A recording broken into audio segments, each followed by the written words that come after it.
Well, joining me now for his unique take on world affairs is Gerald Celente, who's been following the trends of the world in his Trends Journal for now almost a third of the century. Good morning, Gerald. Good morning, Ian. Following the Australian elections, you'd probably be aware, heading into the last week now. Well, yes, we've been following them a bit. You don't get much news in the States about what's going on in Australia, other than, for instance, like New Year's Eve, when Australians celebrated first. That's about all we know about what's going on over there. And as I see it, the information that I gleaned through it, it's essentially, yes, it'll probably be a new party, but it's more of the same. Whoever would have been in would have been supporting Americans' military and financial strategies. Let us not forget that under the current administration, they also opened up bases in Australia with that America's Pivot Asia. And if your new prime minister comes aboard, he's a pro-war person as well. So it's just like any other so-called democracy, a lesser of two evils, whoever believes in that evil. Just news to hand that the British Parliament has voted 285 to 272 not to go into Syria. So a close vote, but is it possible, just possible, that people are realising that sometimes these situations, in hindsight at least, haven't been too good to go into these areas? I would not say in hindsight. I would say in fact. I mean, just take a look at the American military's record. They haven't won a war since World War II. I forgot Grenada. They killed, 3 million Vietnamese. They lost Vietnam. They killed 58,000 of our soldiers. An estimated 250,000 have committed suicide. They lost Iraq. They killed an estimated over 1 million people, depending on whose numbers you look at, and spent $1 trillion. They lost Afghanistan, even though we're still there. And these psychopaths in chief, whether they're from your country, ours, the UK, France, you name it, one loss after another. Afghanistan's the longest war in American history, and we're going to be leaving there having done nothing but destroy the country. And then let us not forget our Nobel Peace Prize winner, Obama, that called it a kinetic action, a time-limited, scope-limited kinetic action in Libya, and they destabilized the entire place, and now they're going to somehow bring victory to Syria? No, this is, as we've been writing, Ian, go back to our top trends for 2013. The number one trend was war. When all else fails, they take you to war, and the economies around the globe are failing. Do I have to tell you, Aussies, about the bust in commodity prices? I'm talking to Gerald Celente here, publisher of the Trends Journal. But, Gerald, is this a new trend, though? The British Parliament voting 285 to 272 not to go into Syria?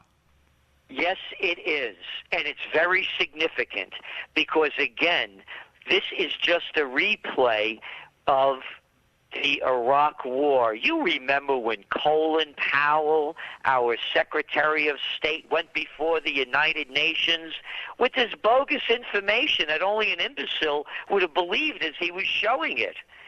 And it was totally discredited.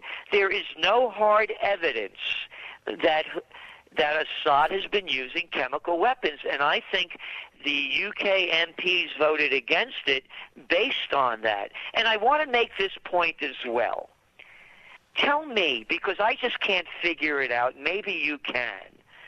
If you throw white phosphorus and kill people like they did throughout Iraq, or the Israelis used in Palestine, or if they used Agent Orange as the United States did in Vietnam, or napalm, or atom bombs like they did in Hiroshima or Nagasaki, or carpet bombing places, what difference does it make if you kill them with chemicals or you kill them with bullets, like the Egyptian military just killed over 1,000 people over the last week and a half.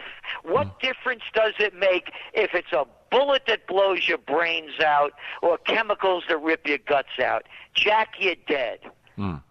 Are you hopeful then that people will realise that going to Syria might be not necessarily the best thing, and therefore you could have Britain pulling out? It's possible that other countries around the world will say, look, I don't want to commit to Syria?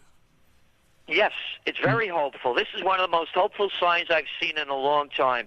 Back here in the States, it's only some 15% of the people are for this. Right. And if they do it, by the way, this is very important as a trend forecaster.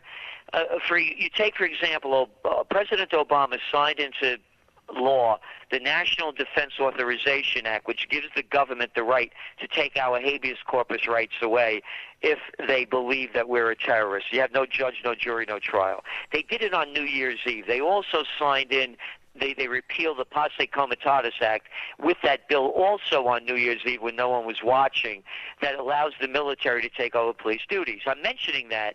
That was an 1878 bill. I'm mentioning that because if the United States does anything, they will probably do it over this weekend when no one is paying attention. It's the Labor Day holiday here.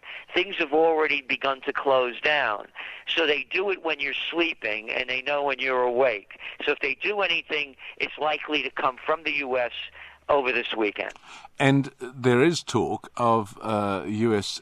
airstrikes. I think that they've got a term for the particular type of airstrike, but it's basically just going in and hitting the Syrian Air Force, hitting some strategic places. Is that likely to happen? I don't know if they'll do it, but that's exactly what they're saying, cruise missiles. And again, what's it going to accomplish? I'll tell you, here's my greatest fear. And I don't know if you people know how much of the right... Well, of course you do. You see what's going on with the Snowden affair and the National Security Agency. By the way, the numbers came out. We, the people, are paying $52.6 billion to pay private contractors and intelligence agencies to watch us. That's what the number came out because of the Snowden information. Now, as a Bronx guy, when you attack somebody and they attack you back, you say payback's a bitch. And what I believe is going to happen, because Assad has made it perfectly clear that if they're attacked, they're going to counterattack. If they counterattack in America, that is going to give the government more of the excuse to rape us more of our constitutional rights. That is my greatest fear. Not that there's going to be, this major war between the United States and Syria. We could wipe the country off the map in 6 seconds.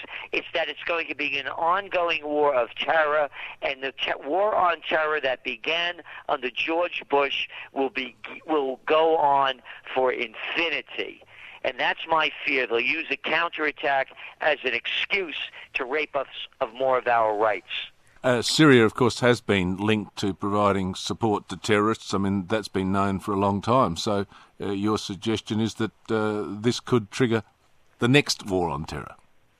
Well, again, the United States has been linked to supplying terrorists. It depends, one man's terrorist is another man's freedom fighter. Okay. I mean, go back to Jimmy Carter, the wonderful peanut farmer.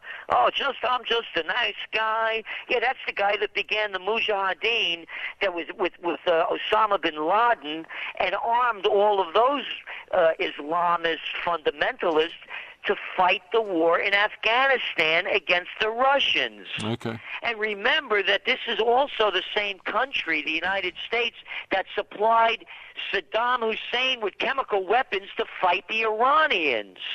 So who's supplying what rebel and what terrorist? Finally, Gerald Celente, Martin Luther King's 50th memorial. Big event. Was it well received in America? I mean, the idea that America has moved forward in that area? No, it wasn't a big event, and America has. People say, there's racism in America. Of course there is. There's anti-Semitism, there's racism, but that's the same thing in every country. But it's not a racist nation. If it was a racist nation, we would not have a black president. If it was a racist nation, we would not have a black attorney general. If it was a racist nation, we would not have a black head of the National Security Agency and the former head of the United Nations. So, we've made a lot of strides here. Are the black people poorer than the rest of them? Yes, they are, and there are a lot of reasons for that. But racism, in my mind, again, is not as it used to be. As a young guy growing up, I'll never forget taking the ferry from Chesapeake Bay Ferry, going to Virginia Beach as a young boy, 13 years old, and seeing a water fountain for whites only. And a kid growing up in the East, I'd never seen that before. So we've come a long way. All right, look, thanks again for your time. Gerald Celente, publisher of the Trends Journal, following worldwide trends for 33 years, isn't it now, Gerald? Yes, it is. Doesn't time fly when you're having fun? Thanks for your time. Bye-bye. Thank you, Ed.